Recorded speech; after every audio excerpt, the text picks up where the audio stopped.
Sir நீங்க பார்க்காத பிரச்சனைகளே இல்ல. நாங்க புதுசா எந்த பிரச்சனையும் சொல்ல போறது இல்ல.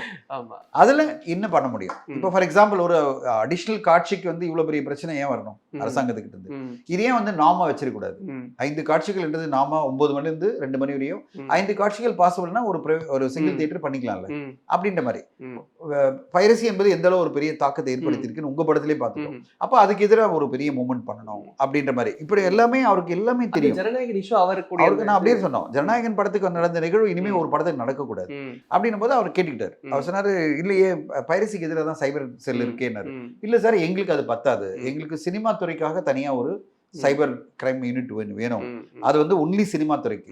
அது தெலுங்கானா கவர்மெண்ட் ஆல்ரெடி அதை இம்ப்ளிமெண்ட் பண்ணியிருக்காங்க. அது வந்து எப்படின்னா அரசாங்கமும் தனியார் துறைன்னு நான் சொல்றது சினிமா துறை. சினிமால இருந்து ஒரு டீம் அமைஞ்சு 2 பேரும் சேர்ந்து தான் அதை பண்ணியிருக்காங்க. ஸோ நாங்கள் சொன்னால் அந்த மாதிரி ஒன்று பண்ணீங்கன்னா இப்போ எங்குமே போய் ஜென்ரலாக ஒரு கவர்மெண்ட் டிபார்ட்மெண்ட் போய் கொடுக்கணும் அவசியம் இல்லை. இந்த ஒரு ஆஃபீஸில் போய் கொடுத்துருவாங்க. ஒரு தயாரிப்பாளர் பாதிக்கப்பட்டாருன்னா எங்கே போய் கொடுப்பாரு? இந்த ஒரு ஆஃபீஸ். நம்ம வந்து அது ஒரு தனி செட்டப்பாக ஒன்று கிரியேட் பண்ணலாம் அப்படின்னா ஒரு நல்லா இருக்கு. நீங்கள் வந்து துறை சார்ந்த அமைச்சர்கிட்ட அதை எக்ஸ்பிளைன் பண்ணுங்க. ஏன்னா இவர்கிட்ட நம்ம அதெல்லாம் கேட்க முடியாது. நம்ம சொல்லதான் முடியும் ஐடியா. நாங்கள் போய் துறை சார்ந்த அமைச்சர்கிட்ட போய் எக்ஸ்பிளைன் பண்ணுங்க. அதை எப்படி பண்ணலாம்னு யோசிக்கலாம் அப்படின்னாரு.